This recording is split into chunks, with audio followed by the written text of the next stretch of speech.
financial year 2025. Today's first speaker is the Honorable Member, Mr. Vinceroy Jordan.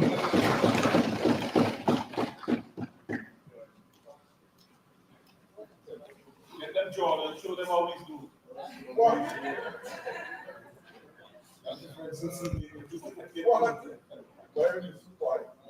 13 years, like. Region 5.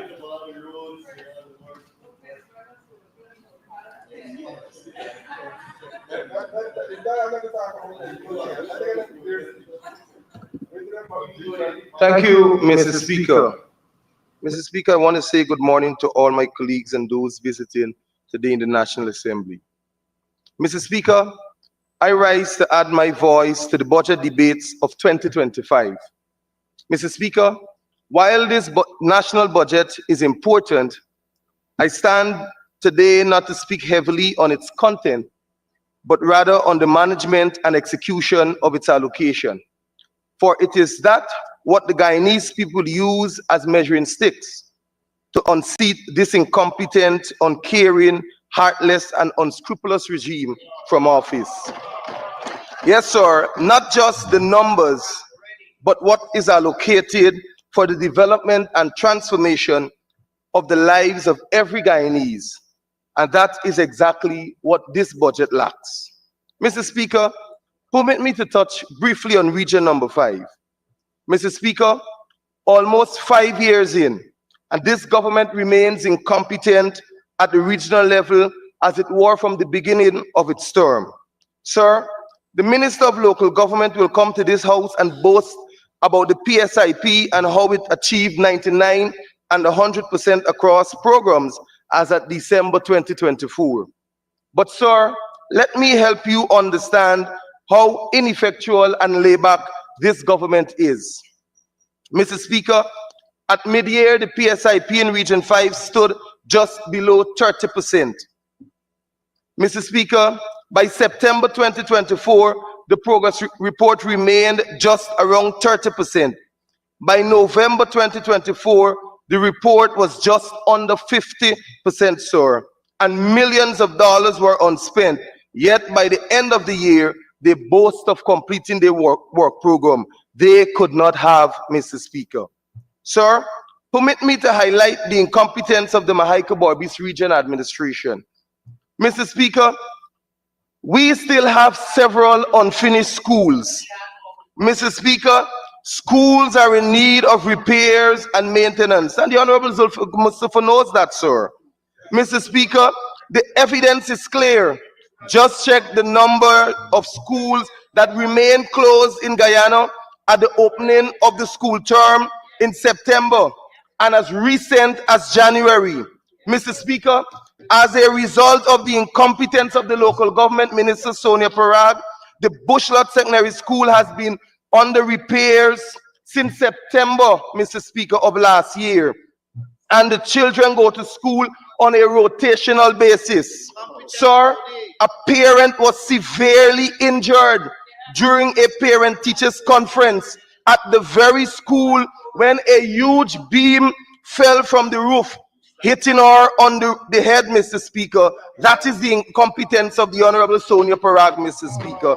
Sir, the Hope Town Nursery School started construction in the middle of the September school term when the budget was passed in February of 2024. So you would understand, sir, when we talk about incompetence. Mr. Speaker, the incompetence is further demonstrated at Public Health, Region number 5. As a result of poor performance under the work program, our hospitals are having shortages of drugs and little or no cleaning supplies. Mr. Speaker, just like Timeri, as many would say, Mr. Speaker, we demand that the medical outreach and public assistance program started under the APNU AFC government led by David Arthur Granger and was discontinued by this heartless PPP government be restored to the people of Champagne Creek immediately, Mr. Speaker. Be restored immediately, Mr. Speaker. 2 months in and they removed the program, Mr. Speaker. Now our pensioners have to go to the hospital traveling miles and paying thousands of dollars to seek medical health care, Mr. Speaker. Mr. Speaker, while this government remains incompetent, the residents of Region Number 5 suffer in many cases with impassable roads, sir, mud streets and dams filled with large potholes. Not the one that the Honorable Jafrali lives on, sir.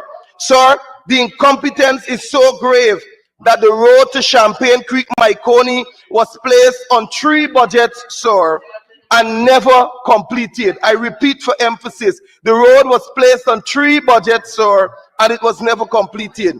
Mr. Speaker, as we speak, sir, the road is now under construction by the Ministry of Public Works, and that is as a result of the visiting of the opposition leader, Mr. Speaker, who had to highlight the plight of the people, Mr. Speaker. That is how this government operates, Mr. Speaker. They only run when the opposition leader visits and speak, Mr. Speaker. They run after him, Mr. Speaker.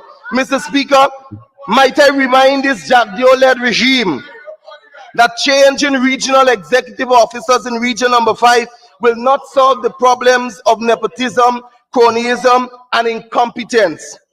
By now, this government has changed 3 REOs, Mr. Speaker. 3 REOs in Region Number 5 in 5 years. Mr. Speaker, with one resigning just 2 days after taking the job, Mr. Speaker, and the other acting for several months until his incompetent minister said, time up. Mr. Speaker, all that in administrative management and Region Number 5 is in no better place, sir. Sir, what is sure, however, is that the people of Region Number 5 are aware of the number of contracts that are handed out to the friends, families, and favorites of this government. Sir, with this new budget, the Minister of Local Government must tell us how much of the allocations for Region Number 5 will go to the companies associated with the friends and families of the PPPC. Mr. Speaker, the Minister of Local Government must tell this House why the former chief accountant of Region Number 5 was made to resign and how many contracts, sir, were awarded to his company that was registered in his, or rather is registered in his name while he sat as a chief accountant. Mr. Speaker, the same must be done for the other senior officials in Region Number 5 whose companies are registered, sir, whose companies are registered in the names of friends, families, and favorites. And Mr. Speaker, the Honorable Jaffer Ali would know. He would know about the companies, sir, and he can tell us about the phantom companies, Mr. Speaker. Mr. Speaker, one must come to the reality that Guyana has a large percentage of its population living in poverty. Sir, it was reported that 48% of Guyanese are living in poverty. Mr. Speaker, this budget does not cater to the needs of the 48% of our population living in poverty. Sir, while a few measures are reasonable, permit me to say to the Minister with responsibility for finance what the Guyanese people are saying. Mr. Speaker, Guyanese are saying that the 100,000 one-off cash grant will not solve the issues of poverty, that the 100,000 for every newborn to Guyanese mother will definitely not solve the issues of poverty in Guyana, that the meager $5,000 increase in old age pension will certainly not solve the issues of poverty in Guyana. Mr. Speaker, further, the meager $3,000 increase in public assistance will definitely not solve the issues of poverty in Guyana. Mr. Speaker, the 10-day part-time job will not solve the 48% of poverty in Guyana at $40,000 a month. Mr. Speaker, Guyanese want this government to know that a 130,000 monthly tax-free threshold will not reduce the 48% rate of poverty in Guyana. Sir, what the Guyanese require is a livable income to begin the reduction of poverty in Guyana.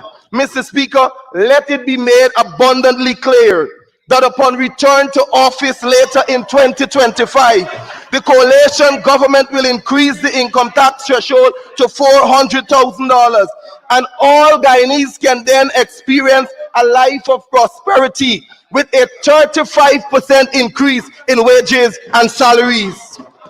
Mr. Speaker, permit me to touch on food security, sir. Mr. Speaker, permit me to dissect the minister's speech on agriculture and food security. Mr. Speaker, the minister with responsibility for finance spoke gloriously about food security and increase in food production. Sir, every Guyanese, including you, sir, and the minister will know that this is far from the truth. Mr. Speaker, if the food is being produced, why the continued increased prices in the market? Mr. Speaker, if the food is being produced, why the extreme shortages in the market? Mr. Speaker, this incapable, incompetent PVP government must answer those questions. Mr. Speaker, this is the reality. A 10 kg bag of rice in 2020 was $1,600, sir. In 2024, it is now $2,500. Mr. Speaker, a bottle of oil in 2020 was $1,500. In 2024, it is now $3,700. Mr. Speaker, a pound of sugar that we produce, Mr. Speaker, was $120.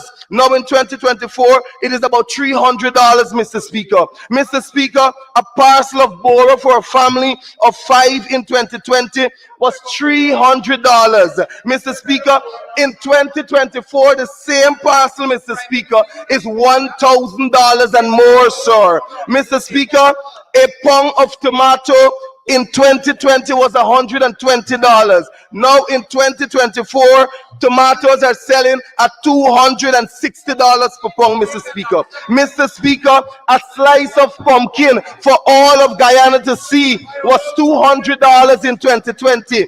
Mr. Speaker, in 2024, a slice of pumpkin is $1,300, Mr. Speaker. That is the food security the Honorable Minister is speaking about, Mr. Speaker. Sir, butter that is widely used by all like flour and sugar in 2020 was $240 a pound. Mr. Speaker, in 2024, it is now $650 a pound.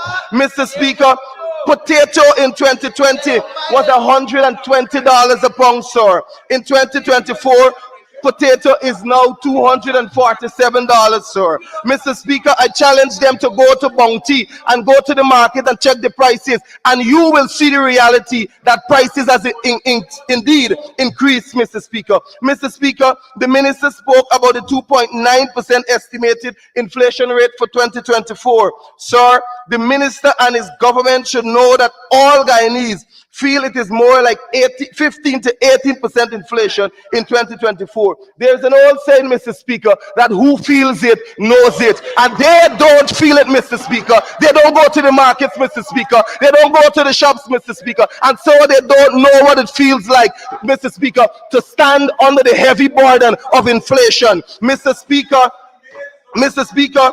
the minister himself told us in his budget document that even the malnourished and moderately malnourished have increased significantly among Guyanese.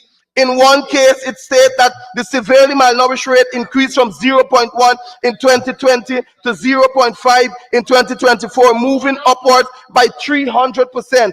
And the other case, Mr. Speaker, moderately malnourished, that category of Guyanese increased from 0.5 in 2020 to 1.4 in 2024. Mr.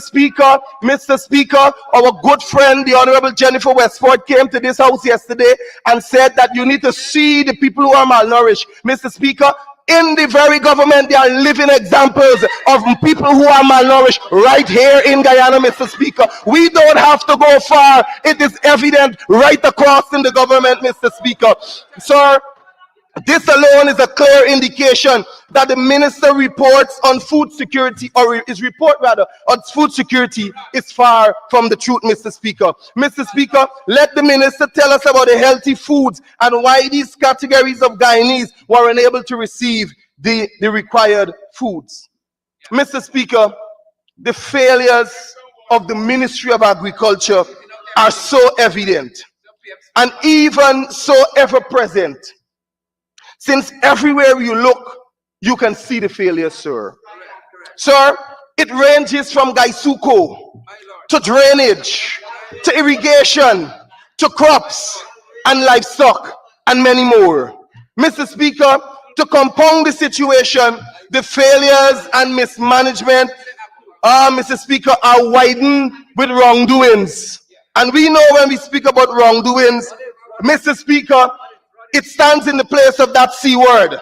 Mr. Speaker, here are some failures, mismanagement, and wrongdoings that occurred during the last year that this minister, Mr. Speaker, failed to mention in his budget presentation as either challenges, sir.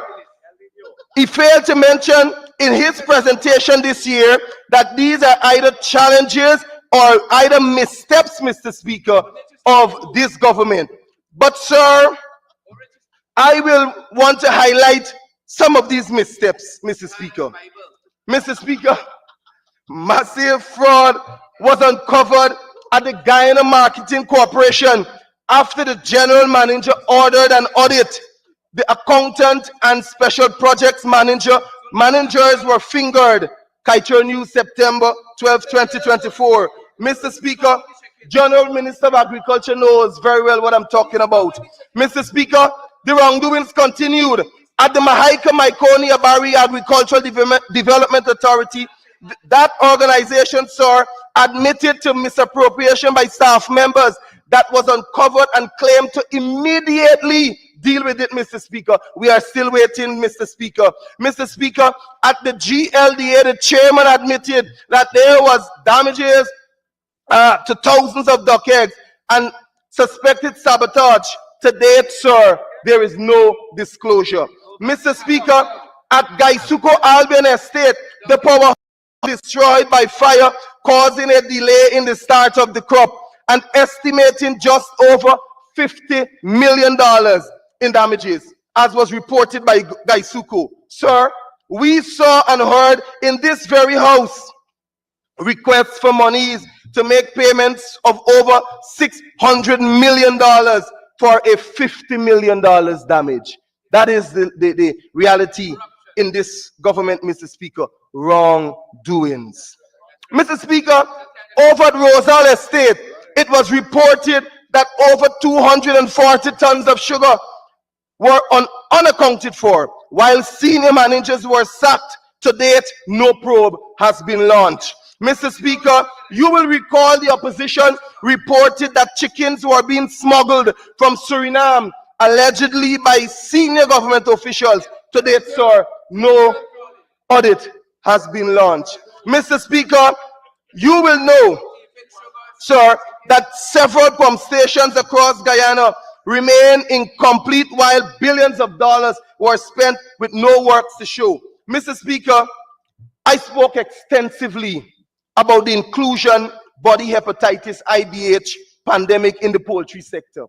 Mr. Speaker, it caused the mortality rate to increase exponentially.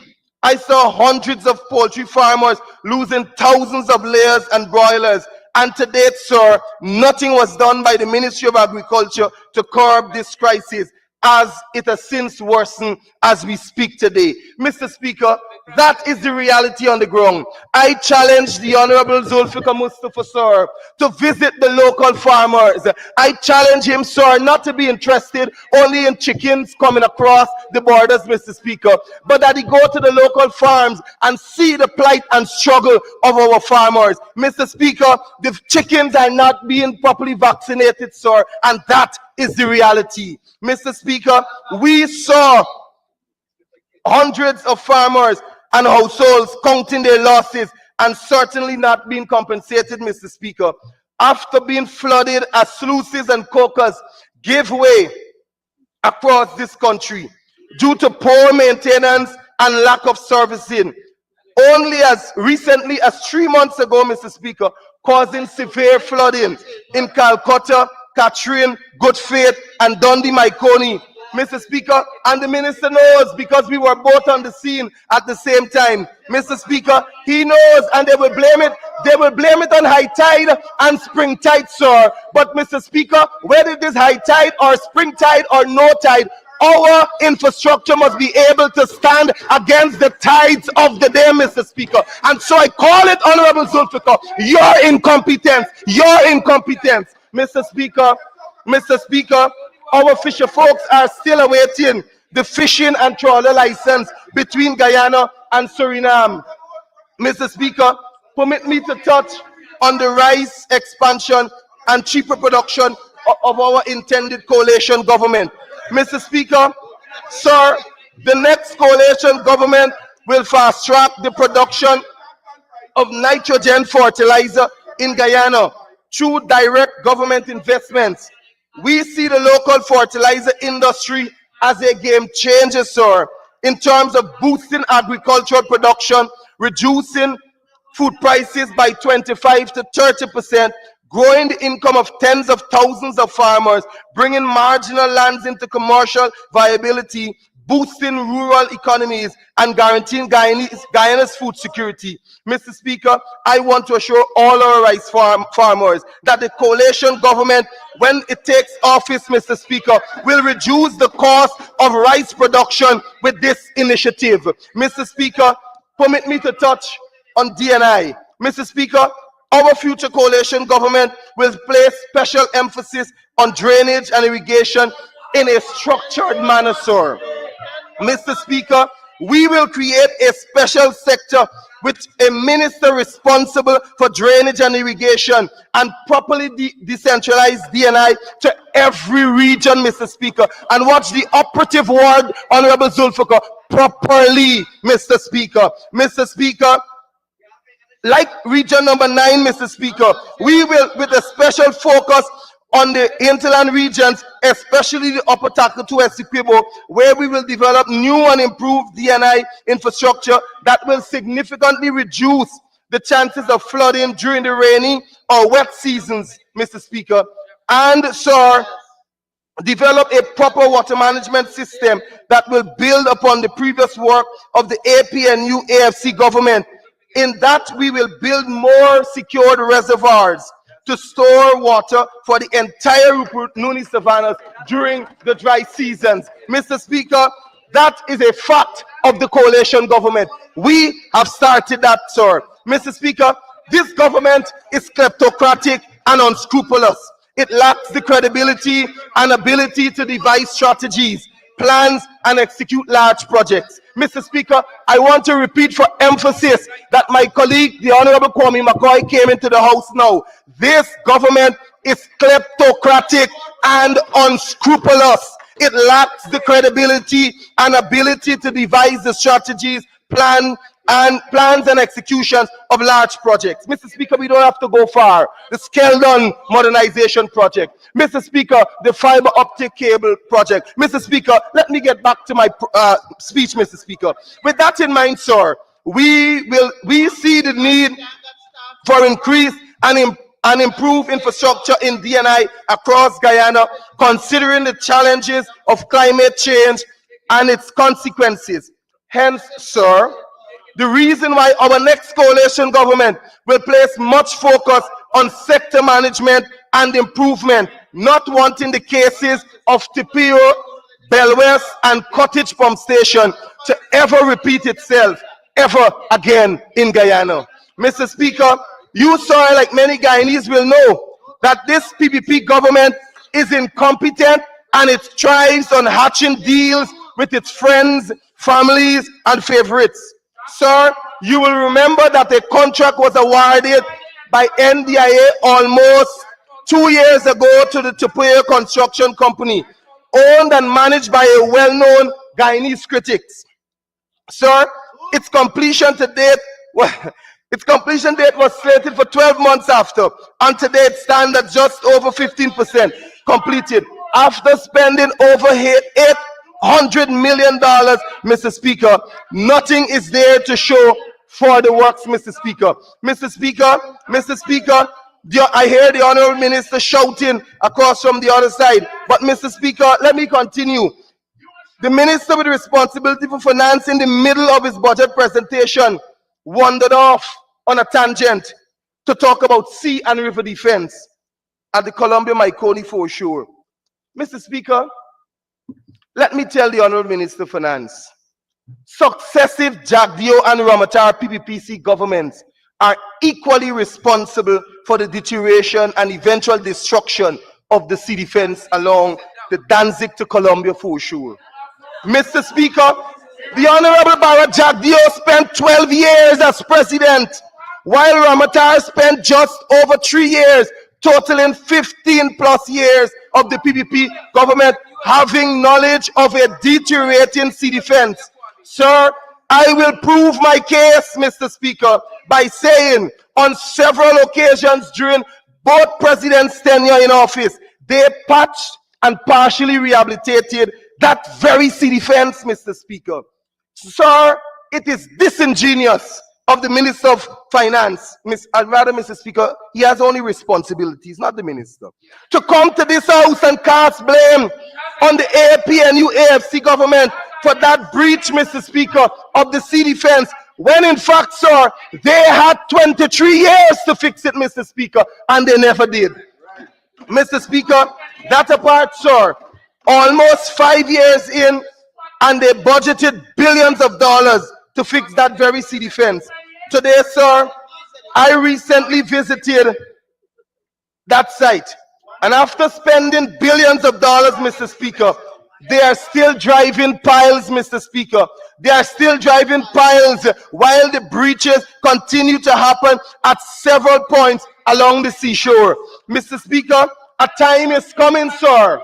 Mr. Speaker, a time is coming, and let me say it loud and clear. When Guyanese will judge this incompetent government, when Guyanese will judge this kleptocratic, lackluster, and dysfunctional puppet-like government led by Jagdeo, Mr. Speaker, the Honorable Vice President, Mr. Speaker, the answer of my Guyanese brothers and sisters will certainly be depart. I have to stop you there because you're imputing on behalf of a sitting member of the House, right? And you have to withdraw that. Thank you, sir. Withdrawn. Mr. Speaker, our Guyanese brothers and sisters will overwhelmingly will say, depart from me, you workers of iniquity. I know you not, Mr. Speaker. Mr. Speaker, Guyanese across this country must know that by the poor performance of the industry, and now, sir, I come to Gaisuko, that by the poor performance of the industry, our government continues to sell sugar at a price far below the cost of production. That in essence, sir, this government continues to subsidize the foreign economy by making Guyanese pay through taxes the cost for each pound of sugar produced and sold below the price of production. Mr. Speaker, let me state emphatically that the 2025 sugar production, sir, the target set by this incompetent government is an unrealistic and unclear plan to create a false impression, knowing fully well that it will fail, Mr. Speaker. Mr. Speaker, this is not rocket science, sir. Mr. Speaker, under the PPPC government from 2020 to 2024, Gaisuko has failed to meet every target, Mr. Speaker, every target set by the Sugar Corporation, even when they significantly revised and reduced those targets. Mr. Speaker, I will hear shortly, Mr. Speaker, the Honorable Zulfikar Mustafa will shout from the top of his voice as I go deeper. But Mr. Speaker, the Honorable Minister, like the Honorable Finance Minister, is a product of free under successive PNCR governments. But Mr. Speaker, it is not my fault for his inability to grasp much, Mr. Speaker. Mr. Speaker, this 115% in the target of 100 metric tons announced by the Minister for 2025 must be an election gimmick, sir. But sadly, not many Guyanese are prepared to buy this one. Mr. Speaker, here are the stats. Mr. Speaker, in 2021, the sugar production target was 79,000 thereabout, and the actual production was 58,000, Mr. Speaker. They fall short by over 21,000. Mr. Speaker, in 2022, it was around $80,000. The actual 80,000 metric tons. The actual production was 47,000. metric tons, Mr. Speaker. Mr. Speaker, in 2023, the target was 70,000 metric tons. The actual production, Mr. Speaker, was just around 60,000 metric tons. Mr. Speaker, in 2024, the minister stood and shouted to the top of his voice that they will produce 100,000 metric tons. Mr. Speaker, the actual production is only 47,000 tons. Mr. Speaker, he woefully fell short of over 50% of that production, Mr. Speaker. Mr. Speaker, Guyanese must take note that all this happened after the PPPC government brought teams of experts to revive the sugar industry, spending millions, if not billions of taxpayers' dollars. And they continue to read the Riot Act, sir. Mr. Speaker, in August 2008, then President Barry Jagdeo read the Riot Act, and I quote, Kaichor News, 21st August 2008, President Jagdeo has stressed that the government does not intend to subsidize this loss-making entity at the expense of education and health in our country. Honorable member, at the expense of cutting you off totally, we need to stop here to give you an extension. Thank you. Thank you. Thank you, Comrade Speaker. Comrade Speaker, I do move that the honorable member be given 5 minutes to conclude his presentation. Honorable member, you may continue to conclude. Thank you, Mr. Speaker. Mr. Speaker, this same person then argued against his own words when we right-sized the sugar industry. Sad, Mr. Speaker. Sir, in 2022, the Riot Act was read again, and I quote, Village Voice, 14th June 2022, President reads Riot Act to fail in Gaisuko. No place for CEO at the table. Mr. Speaker, fast forward to December 2024, the Riot Act was read again. This time, Demerara Waves, 21st December 2024, reports, and I quote, President reads Riot Act to Gaisuko top brass and warns, heads will roll. They detail that the president on Friday said, or rather he read the Riot Act to the management of the loss-making and low-producing Guyana Sugar Corporation, Gaisuko, even as the entity's new investment was being considered by the government. I've let them understand that we are dissatisfied with the performance. Mr. Speaker, let me make it clear again. No heads will roll. This is the usual rail and rant, and no action will be taken. Sir, the only heads that must roll at this time are those of the incompetent PPPC government, starting with the incompetent Honorable Zulfikar Mustafa, after spending $40 billion, failed to produce one set target in 5 years, Mr. Speaker. Mr. Speaker, he failed to turn around the industry. He failed to reopen the Skeldon and East Demerara estates. Mr. Speaker, they promised, Mr. Speaker, in their manifesto. Mr. Speaker, he failed to return Gaisuko to profitability according to the PPP's manifesto on page 13. Mr. Speaker, he failed to ensure that better management and greater efficiency was returned. Sir, this minister is a complete failure on Gaisuko. Mr. Speaker, the PPP campaigned on Gaisuko. They spread their usual racial rhetoric, Mr. Speaker. Mr. Speaker, they persuaded Guyanese, especially our Indo-Guyanese brothers and sisters, that the sugar belt in the sugar belt community, and they said the coalition was bad for Gaisuko. Mr. Speaker, today, sir, the facts are clear. The PPP failed Guyanese in its manifesto promise. Mr. Speaker, I challenge you to read page 13 of the PPP manifesto, and you will see, sir, a slew of measures they all failed to complete. Mr. Speaker, worse yet, Mr. Speaker, here is what the finance minister will not tell Guyanese in his budget presentation. He will not tell Guyanese, Mr. Speaker, that Gaisuko is not making returns to NIS. Mr. Speaker, he will not tell Guyanese that under the PPPC government, Gaisuko became the largest debtor to NIS, or that our factory and field workers, NIS contributions are not being paid in. Mr. Speaker, the minister will not tell us His government spent over $40 billion on Gaisuko since taking office, and they lost equally, Mr. Speaker, over $22 billion. In 2021, Mr. Speaker, they lost $7.8 billion. Mr. Speaker, in 2022, Gaisuko lost $10.2 billion. Sir, in 2023, they lost $4.7 billion. Mr. Speaker, I want to assure all that the coalition government will develop Gaisuku. Mr. Speaker, sir, we have long said that the best decision was to right-size the industry. We remain committed to diversifying the industry. We remain committed to ensuring that Gaisuko crop by crop bakes set production targets. Mr. Speaker, we will ensure that a competent and skilled board of directors is installed to oversee the proper management of Gaisuko. We, sir, will not manage Gaisuko in the friends and family affairs, Mr. Speaker.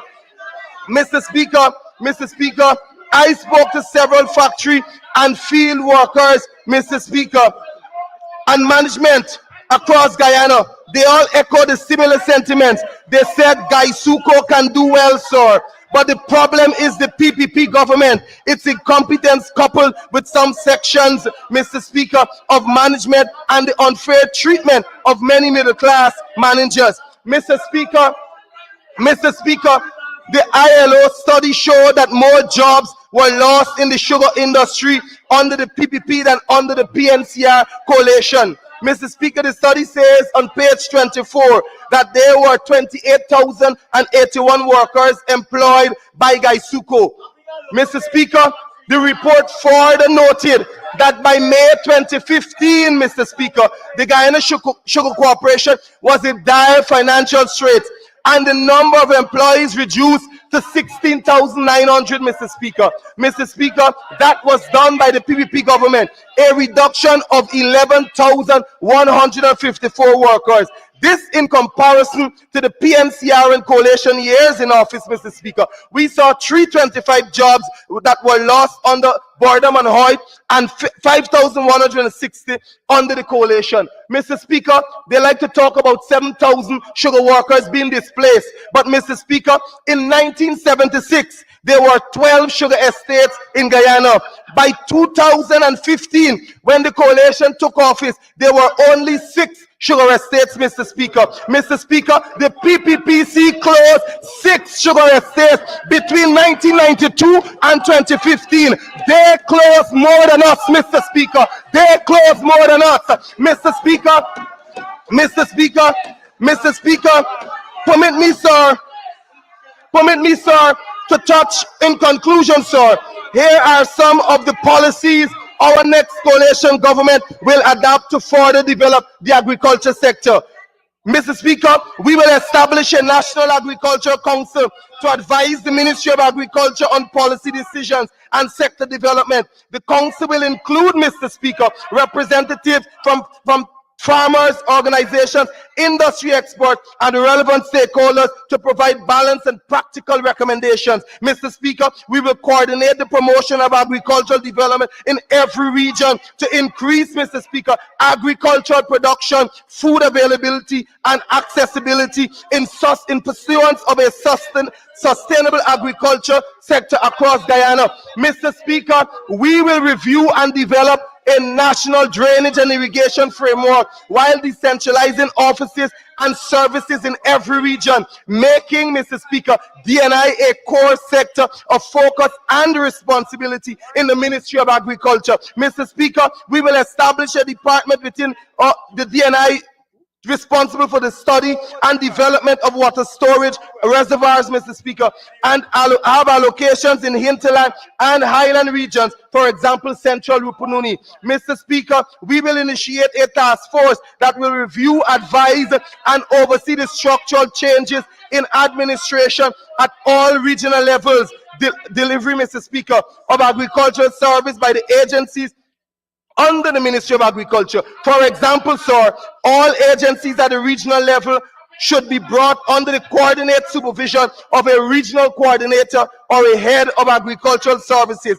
Mr. Speaker, we will develop and implement programs that promote market-driven agricultural production with focus on enhancing both quality and quantity. Mr. Speaker, adopting international standards such as hazard analysis, critical control points, good agricultural practices, and global gap for safe, high-quality agricultural productions. Mr. Speaker, our next government will establish business incubators aimed at supporting youth, women, and vulnerable groups by providing access to land, grants, soft loans, training, and market access. Mr. Speaker, we will collaborate with financial institutions such as the Institute for Private Enterprise Development, IPED, and the International Institute for Cooperation in Agriculture to offer favorable loans, Mr. Speaker, or loan condition and grants tailored to support agricultural startups, Mr. Speaker. Mr. Speaker, we will implement strict zoning regulations to safeguard agricultural lands from residential or industrial encroachment, establish a land allocation and review community, sir, that the Ministry of Agriculture, after consultation with the Mahaica-Maikoni Agricultural Development Authority, Mr. Speaker, and the Guyana Lands and Survey Commission and local authority. Mr. Speaker, I see that you indicated that the time is up. But sir, we have a slew of other measures that will improve agriculture in Guyana, sir. And sir, with the coalition taking office, we will enact and we will ensure that this becomes a reality and that this sector will be turned around under the coalition government. I thank you, Mr. Speaker.